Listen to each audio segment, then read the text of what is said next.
Porsche has been building the iconic 911 for 60 years, and during that time, they've refined and evolved this car into one of the best sports cars in the world.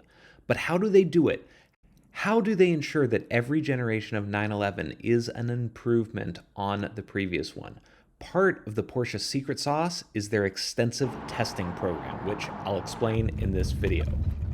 But first, they always start with the fundamentals that have made the 911 successful so far. They don't completely reinvent each generation. They start with what works. All right, so let's take a look at Porsche's rigorous real-world testing process when they're developing a new car. Porsche does kind of a world tour prior to launching a new model. They started this with the 991 generation 911, or at least that's when I first noticed it, because they released this epic film of them testing cars all across Africa. I'll put a link to that in the description. It is definitely worth checking out. Maybe they were doing these tests before that too. There is a reference to their testing in an old 993 generation commercial that I remember from my younger years, and that commercial really got me interested in Porsches. Reinhold Bertlev had a key role in the building of Porsche's new 911 Carrera. Did he design the engine? The radical suspension? No. Instead, Reinhold and his co-workers have perhaps the best job in the world. They test drive every new 911 on the Autobahn. If Reinhold likes your car, we're pretty sure you'll like your car. I wanted Reinhold's job, and maybe I kind of still do. But it was with the 991 that they started documenting this on video, which gave us an inside look at the process. This type of testing continued with the 992 generation, which is the footage you're seeing here. But they've also done it with the 918 Spider, and I actually happened to catch them testing these and snapped these pictures. These are my personal photos. But I don't think they filmed the 918 World Tour. I've always been fascinated by test mules, which is what they call these sort of late-stage development cars. And it's not just the cars themselves, but also the process of testing them. There's something really raw about a test car. I mean, it's somewhat unfinished and unrefined, and to take it on a long road trip is really putting a lot of faith in the car and in your team that it's not going to leave you stranded somewhere. And as I mentioned before, Porsche has a very deliberate and rigorous approach to doing this kind of testing. Unlike their GT cars, the GT3, the GT3 RS, the GT4, and all of that, those get tested mostly at the track. But the regular 911 models get tested extensively on public roads because, well, that's where Porsche figures that they're going to be used most of the time.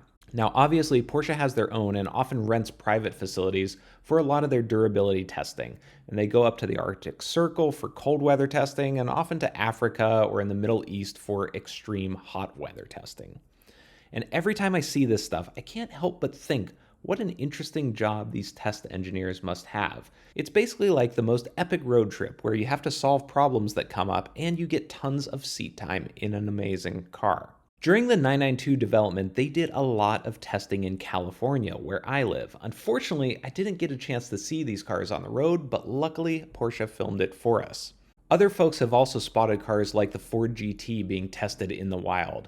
I saw these pictures and I couldn't help but think, wow, imagine encountering this on some back road or at a random gas station in the middle of nowhere. So what is so cool about test cars? I think if I had to summarize it, it is their functional look.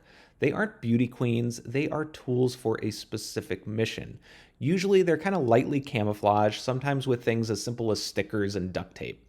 They're almost always dirty because they're getting driven a lot and through all conditions, and I personally love dirty sports cars.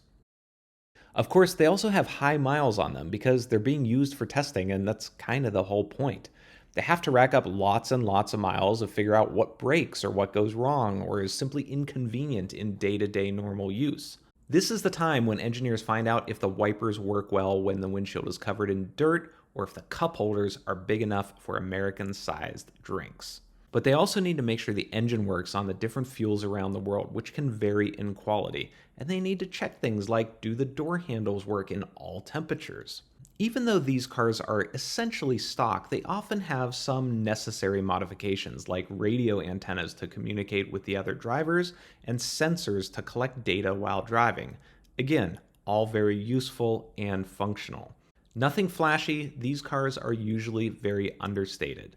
The Porsche test cars tend to be black in color, which I think helps camouflage them a bit, and it also helps them avoid standing out and just getting a lot of attention when they're on public roads. It's subtle and it won't stand out in traffic or parked in a hotel lot overnight.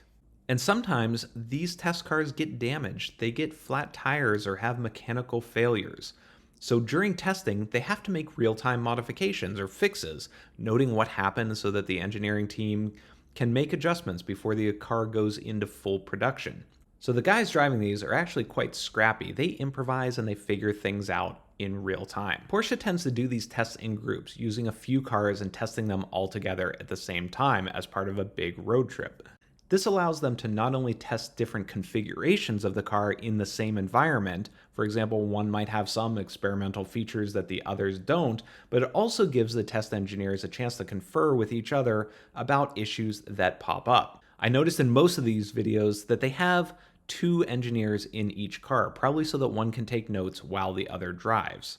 But at the end of the day, there's multiple cars and multiple people because they're a team who is dedicated to improving an iconic sports car, a car with such a legacy that they'll go through great lengths to make sure that it lives up to even the highest expectations.